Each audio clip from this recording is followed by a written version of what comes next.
Marriage अब लगा जैसे कि एकदम खाली हो गए। तो जबकि अभी तक क्या था, ये बिफोर मैरिज की जितनी भी आपकी व्यस्तता थी वो सब आपको घेरे थी, लेकिन अब जैसे आफ्टर मैरिज बिल्कुल वो सब चीज़ तो खाली हो गई। अब हम एकदम, और साथ भी हमारा 24 घंटे का हो गया।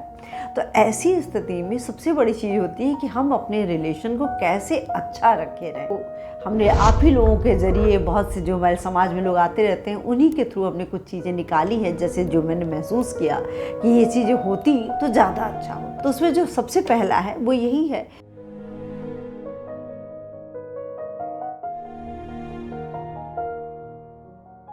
हेलो, मैं डॉक्टर सुधा मिश्रा, आपकी फैमिली काउंसलर। जैसा कि मैंने आपको पहले भी बताया है कि मैं विगत 14-15 वर्षों से निरंतर फैमिली काउंसलिंग करती आ रही हूँ, और इस दौरान मुझे बहुत सी चीज़ें ऐसी दिखती हैं जिसमें लगता है कि अगर इसमें हम बाहर की सहायता न लें तो भी काम चल सकता है। इसी सोच के तहत मैंने अपने चैनल पर उन चीज़ों की मैंने चर्चा करना आरंभ किया जिसमें कि आपको कभी कोई बातें हों, कभी कुछ ऐसी असमंजस की स्थिति हो जिसमें कि ये लगे कि भाई किससे बात करें, तो आप छोटी मोटी समस्याओं के लिए ना आप अदालत जाएं, ना और जगहों पे परेशान हो, बल्कि आप इन्हीं बातों से अपने को खुद को ही अपनी प्रॉब्लम को सॉल्व कर लें। और जो ना हो सके भले आप हमसे संपर्क करें, लेकिन आप अगर इस पर ध्यान देंगे तो आप अपनी छोटी मोटी समस्याओं को खुद भी समाधान उसका निकाल सकते। उसी के क्रम में आज ये शादियों का दौर चल रहा है, तो फिर ऐसे बहुत से लोग आते हैं हमारे पास। तो जैसे नए बच्चे ही आए तो जो वो कुछ जानना भी चाह रहे हैं, तो मैंने ये सोचा कि मैं आपको आज जाके उसमें बताऊं कि न्यूली मैरिड कपल्स के लिए कुछ गोल्डन टिप्स, ताकि उनका जीवन बेहद अच्छे से शुरुआत हो। आजकल कहीं ऐसा तो रह नहीं गया है कि तुरंत शादी तय होना, तुरंत कर देना। अच्छा खासा टाइम होता है जिसमें कि बच्चे एक दूसरे को काफ़ी हद तक समझते हैं। लेकिन ध्यान रहे कि जब भी हम बिफोर मैरिज मिलते हैं तो हमारी पूरी कोशिश होती है कि हम अपने पार्टनर को अपनी तरफ अट्रैक्ट करें। जैसे भी ये होता ही है, मतलब सभी के साथ होता है, चाहे वो मेल हो चाहे वो फीमेल हो। तो अब उस समय तो ठीक रहता है, लेकिन जब मैरिज हो जाती है और उसमें हम चीज़ों को संभाले रखें, क्योंकि हमने देखा वो बच्चे मेरे सामने आए जो एकदम नए कपल हैं, और कहा तो पहले बहुत ज़्यादा एकदम एक्साइटमेंट भरे रहते थे, ये करना है मुझे, शादी में ऐसे करना है, यहाँ जाना है, इस तरह से डेकोरेशन करना है, बहुत सी चीज़ें थी। लेकिन आफ्टर मैरिज अब लगा जैसे कि एकदम खाली हो गए। तो जबकि अभी तक क्या था, ये बिफोर मैरिज की जितनी भी आपकी व्यस्तता थी वो सब आपको घेरे थी, लेकिन अब जैसे आफ्टर मैरिज बिल्कुल वो सब चीज़ तो खाली हो गई। अब हम एकदम, और साथ भी हमारा 24 घंटे का हो गया। तो ऐसी स्थिति में सबसे बड़ी चीज़ होती है कि हम अपने रिलेशन को कैसे अच्छा रखे रहें, मतलब खूब बढ़िया रहे, हमारी शादीशुदा ज़िंदगी अच्छी से बीते।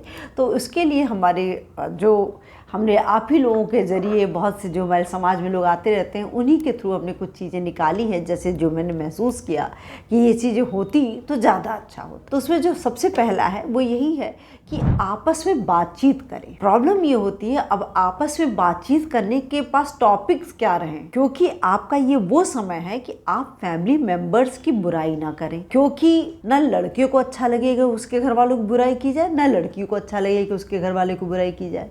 तो आप अब बातचीत करें तो क्या करें, मुद्दे तो कुछ पता होते नहीं। तो भले आप प्रेजेंट सिनेरियो में जो हमारे देश में चल रहा है, जो हमारे समाज में चल रहा है, आप उसकी बातें कर लें। कभी कभी बच्चे क्या कहते हैं, हम अपनी बातें, अब अपनी बातों में चलिए आप अपनी हॉबी बता दीजिए, आप उनकी हॉबी सुन लीजिए और चीज़ों को इस तरह से तो करिए। लेकिन अब पता चला आप अपने, हमने देखा कि आजकल पता नहीं क्या बच्चे क्या सोचते हैं, अपने पहले पुरानी दोस्ती बताना शुरू करते हैं, अफेयर्स बताना शुरू करते हैं। तो हंसी आती है कि आपको अफेयर्स बताने की ज़रूरत कहाँ है, ये तो एक उम्र का लगाव था और कुछ ऐसी चीज़ें तो है नहीं। अगर बहुत तगड़ा अफेयर रहा हो तो मैरिज भी हो जाती, ऐसा अगर नहीं हुआ है तो वो सब बातें तो ऐसे नहीं है कि आप अपने एकदम नए पार्टनर को बता दें। ये कतई गलती नहीं करनी चाहिए। अब फिर कुछ लोग पास, कुछ बच्चों ने हमसे ये भी कहा कि फिर मैडम हम झूठ बोलें, तो झूठ और सच की तो बात ही नहीं है। ये बात तो आपको अभी करनी ही नहीं है, हमने सही गलत तो आपको जाना ही नहीं है। भाई हम एकदम नए व्यक्ति से मिल रहे हैं और आप उससे तुरंत ऐसी बातें तो नहीं करने लगेंगे। और अब बिफोर मैरिज आपने पूरी कोशिश किया है कि हम बिल्कुल अच्छे से हो जाएं, हम लोग बड़े अच्छे एक दूसरे को अट्रैक्ट करते रहे, एक दूसरे से बात करते रहे अच्छे से, तो अब आप आके एकदम पुरानी बातें खोदना शुरू कर दी, उसके बारे में बातें करें। तो वो ना करके आपस में बातचीत करें, एक दूसरे के बारे में जानने की कोशिश करें। ज़रूरी नहीं होता है कि ख़राब चीज़ें ही जानें, अच्छी चीज़ों से शुरुआत करें, धीरे धीरे सामान्य चीज़ें भी पता चलने लगती हैं। तो और दूसरे बातचीत का मतलब होता है कि ये नहीं होता है कि एक ही व्यक्ति बोलता जाए, नहीं, दोनों एक व्यक्ति बोले दूसरा सुने, दूसरा बोले पहला सुने, इस तरह से होना चाहिए कि एक दूसरे के सुने भी, उसका ध्यान देके वो सुनने का भी उनको मौका दिया जाए। पार्टनर की पसंद और नापसंद का ख्याल रखें। अब दूसरे भाई जैसे सबसे बड़ी चीज़ आई कि वो अपनी पसंद से ले आए और उनको पसंद नहीं आ रहा है, फीमेल ने कहा कि अरे ये क्या लेके आए तुम, इससे महंगा तो इतना महंगा भी ले आए और इससे अच्छा तो मैं खरीद लेती, ऑनलाइन मंगा लेती।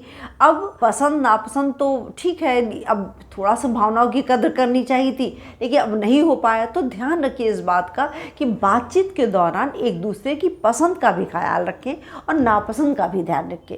कभी कभी बातें होती हैं जैसे कलर को लेकर के, ये कलर मुझे बिल्कुल नहीं पसंद है और अगले पार्टनर को वही कलर बहुत ज़्यादा पसंद है। तो ये थोड़ा सा आप लोगों को समझने की, क्योंकि एक दूसरे को समझने का दौर भी यही होता है। जब आप थोड़ा चुप होंगे, जब थोड़ी बातों को सुनेंगे तो समझ में भी आ जाएगा। नेक्स्ट बातें आती है कि छोटी छोटी बातों पे नाराज ना हो कोई भी पार्टनर, चाहे वो मेल हो चाहे वो फीमेल। अब पता चला जरा सी बात पे मुंह फुला के बैठ जाना, तो ये बहुत ही ख़राब, जो आपका रिलेशन है वो बिल्कुल ख़राब करने में अच्छा खासा रोल निभाता है। क्योंकि अब बातचीत, मान लीजिए हम बातचीत करते रहे, हमारी आवाज़ तेज़ हो गई। अब आवाज़ तेज़ होने का मतलब ये थोड़ी होता है कि हम एकदम अगला भी आवाज़ तेज़ करके बोले फिर हम मारपीट पर ही उतारू हो जाए, ऐसा ना करके। और या इतनी गुस्सा हो बात हो गई, इतनी बात तो कर लिया, फिर कई दिन तक नाराज़ रहे। समस्या क्या होती है, जब आप लोग बहुत लंबा नाराज़ हो जाएंगे, छोटी छोटी बात को लेकर नाराज़ हो जाएंगे, और अब ये लंबा चलता रहा तो छोटी छोटी बातें ही बड़ी बड़ी रूप लेने लगते हैं। अब वो पता है भाई क्या बात है, तुम्हारा मूड बड़ा ऑफ है, अरे आज घर में ऐसे ऐसे हो गया, वाइफ ने, अरे तुम्हारी वाइफ ऐसे करती है, ओफ तुम्हारा हस्बैंड ऐसे करता है। अब जब ये सारी बातें, तो माइंड में आपने क्या किया, जहाँ पे आपको बात कर लेनी चाहिए तो वहाँ बात ना करके आपने अलग अलग बात किया, अब वो बातें बढ़ने लगी। तो इसका ध्यान रखें।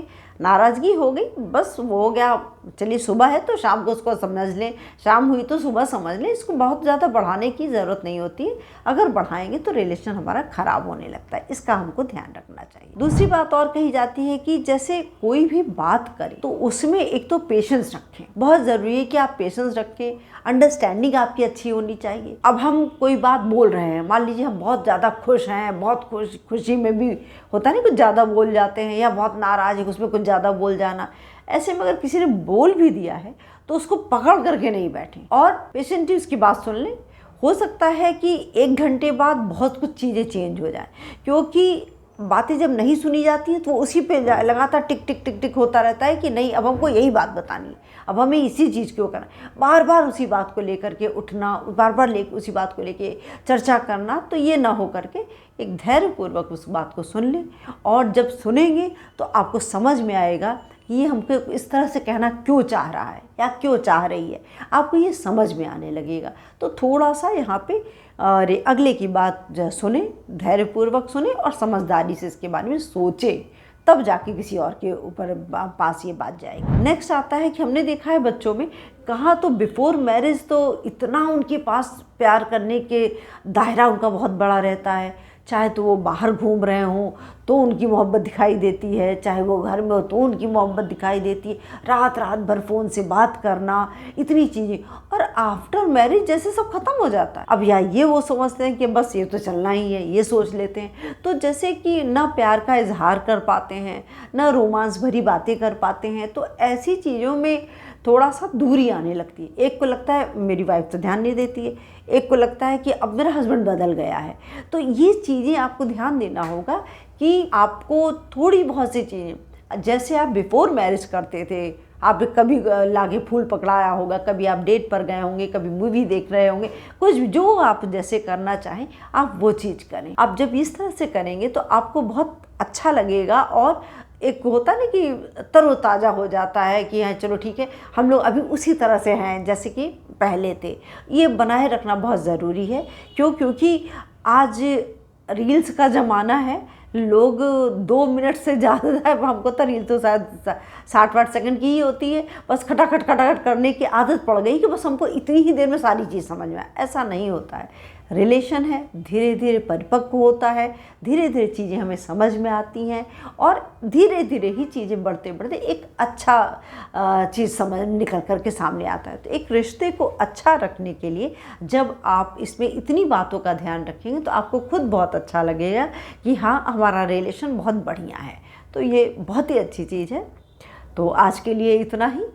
फिर आप इसमें अगर कोई सुझाव देना चाहें हमको तो ज़रूर दें, और अगर कोई परेशानी इस दौर में आप महसूस करते हैं तो उसको भी हमसे डिस्कस करें और कमेंट करें, लाइक करें, सब्सक्राइब करें, और कोई भी बात जो आप हमसे कहना चाहें आप खुलकर हमसे बात करें। थैंक यू, धन्यवाद।